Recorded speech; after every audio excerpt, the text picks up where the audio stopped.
What's up, y'all? It's your girl T, and I have my husband Q here, and we are Mr. and Mrs. Goalchaser. So we call ourselves the Goalchaser family. Welcome to our channel, and we will start this year off by giving you guys a little bit of background as we dive deeper into our family vlogs. Now, this is something we've been wanting to do for a while now. Years. Yeah, so I'm super excited about just coming on camera and sharing our unique, fun-filled family and life. So this video is going to be all about how we first met. We have a unique story on how we met, y'all. So if you're interested in watching, then keep watching.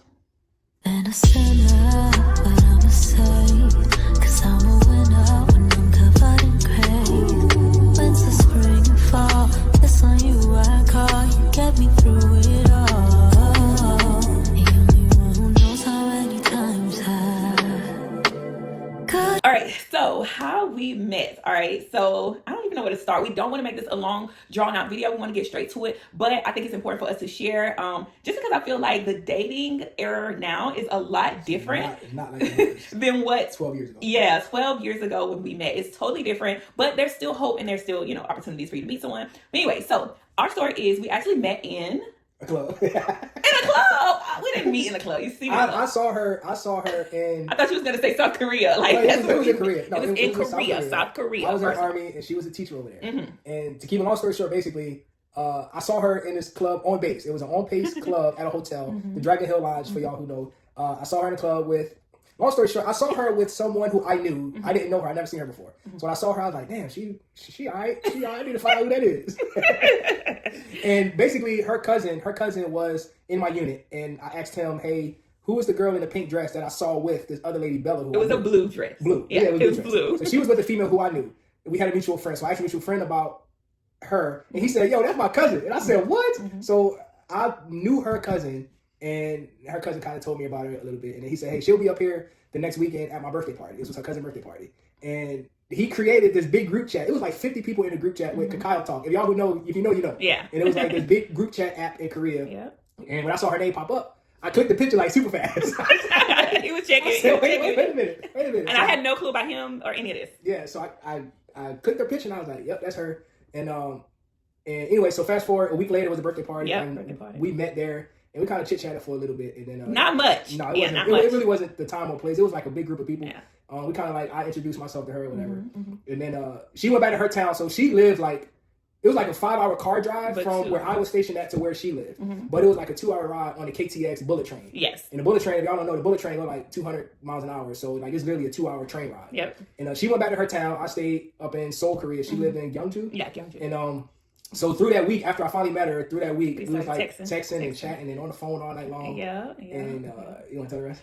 Yeah, so just to back it up a little bit. So as y'all heard from his side, of course, he saw your girl. He was checking for her, and I didn't know anything. But Wait. So time out. So when I saw her, I knew she wasn't either. I thought she was in the army, but she wasn't stationed there, because where we lived at in Seoul, that's where like everybody that's in Korea come to Seoul to party. I assumed she was in the military. I didn't know she was a civilian teacher or none of that crap. But yeah, when I saw her, I was like, "Yo, shorty a little different. Shorty moved different. She wasn't what I was accustomed to seeing where I was located at in Seoul." Yeah. So yeah, he saw me. So from my perspective, from my side, it was kind of like I didn't know anything. All I knew was, again, like he said, the mutual for us both was my cousin. My cousin was stationed in South Korea. That's the only person that I knew because I was a teacher over there. Didn't know anyone, but that's how I got on base. That's how I got connected, was through my cousin. And that's how I met other people, and I had a teacher friend over there. So my cousin ended up telling me after that night, maybe the next night after we went out, again, I knew nothing about him. He didn't say anything to me. He was checking me. I didn't even know. He didn't approach me at all. So my cousin ended up saying, "Hey, I got a homeboy that I know. He asked about you." And I'm like, "He asked about me?" And he was like, "Yeah, like, what about me? Like, nobody knows me here. What is he asking?" And so he was like, "Nah, he just asked about you. He's maybe interested." And I was like, "Oh, okay." So now I'm trying to figure out who. He was like, all he said was, he might be at my birthday party. And so we knew that the next weekend would be the birthday party. So the group chat came, and of course I chimed in and said I'll be there. But again, it was a lot of people in the group chat that I didn't look for him. So I didn't know who the guy. He didn't tell me anything more. He didn't show me any pictures. He didn't tell me a name. Nothing like that. He just said that it was somebody that was, interested or asked about me. And so at that dinner, at the birthday party, it was like a dinner first, but at the table, whatever, people were introducing, again, I'm not knowing who, but I never forget, me and my teacher friend, little L, I didn't know who, but like we were at the table trying to figure out like, who is it? Because he said that it was a dude. He asking it, we whispering each other like, is it him? Is it him? I'm like, I hope it ain't him. We was doing all of that. So people were, dudes were like introducing, shaking their hands. And I'm like, it might be him. He keep on looking this way, but I didn't know. And the guy that I thought was him who was asking wasn't even him. And so, anyways, he introduced himself, but again, it was really brief. You was nervous. Were you nervous? No. You was nervous. No, you ain't say the whole lot. Because it was, first of all, it was too many people there, and that his birthday party was in a bar. Yeah, but you bar, ain't like pulled to the side. You say. No, remember? No. Wait, I pulled you pulled to the side? No, see, wait. All of a sudden she got amnesia. No, I'm just trying to, it wasn't much. I don't remember the whole lot. We chit-chatted for a little bit, but the issue was, it was a person between us. It was, I think, okay, Buck, okay. I think Buck was sitting between us. Okay. And that was kind of awkward, but like you was there with your girls, I was there with my homeboys, and it was like a club party type scene. Mm-hmm. So don't act like I was just like some lame old. I ain't saying that, but I'm just like, you ain't with like, what's up? Yeah, because I'm about to press up on you like that. Yeah, like you should have said something So anyways, after. I'm about to press up on her like that. After the whole, the whole little birthday dinner thing or whatever, you left with your friends. I think you said like you'll hit me up, but y'all had curfew and stuff. Yeah, we had to y'all be back on base. Like, so they couldn't hang out with us. Like if y'all know Korea, like I think back then, we had to be back on base. What was it, 1 o'clock? I think curfew was like 1 a.m. We had to be back on base, like in our living quarters. If not, you would get in trouble. So like, it was getting late. I'm like, I don't mess with that curfew. Yeah, so he was like, I gotta go.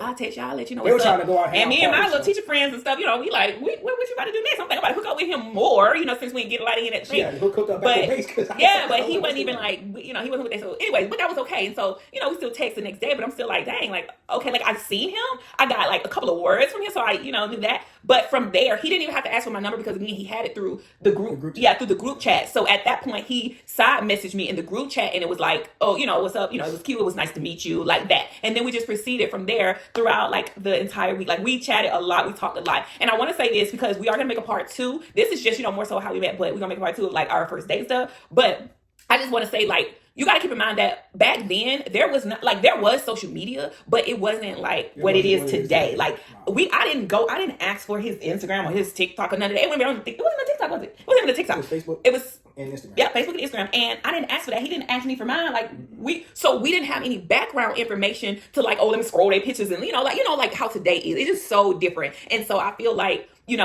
it was very genuine and organic because we got to get to know each other through conversation. And I feel like that is what is missing in today's era of dating and meeting and communicating to know each other. Like we communicated a lot. We asked each other questions. And only thing that I knew about him and he knew about me was what I told him and what he told me. You know what I'm saying? So it was really cool. It was really unique. And I want you guys to stay tuned to see how our story actually developed and how we got to where we are. I really consider ourselves to be a really a strong, happy Black married couple. As I see a lot of others out there, and I'm always like, we are that too. We need to share that too because every family, every couple is unique and we are a part of the uniqueness, of our own. So that's just, kind of what we want to share in the video. You had anything else you kind of want to add to how we met?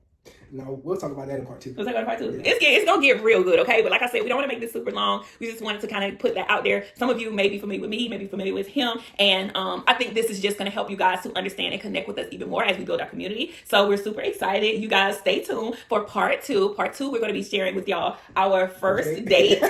And that gets even better. It gets even more unique, okay? Because it's a foreign country and it's good, okay? And it may give some of you out there some hope. So yeah, just stay tuned and we'll see you guys in the video. Make sure you make sure you comment any questions that you may have so we can follow up, and also subscribe to this channel. This is Miss Goalchaser for now. We'll see if we develop this into more of a family page, but just stick around. We're excited for 2025 and to start sharing more about the Goalchasers.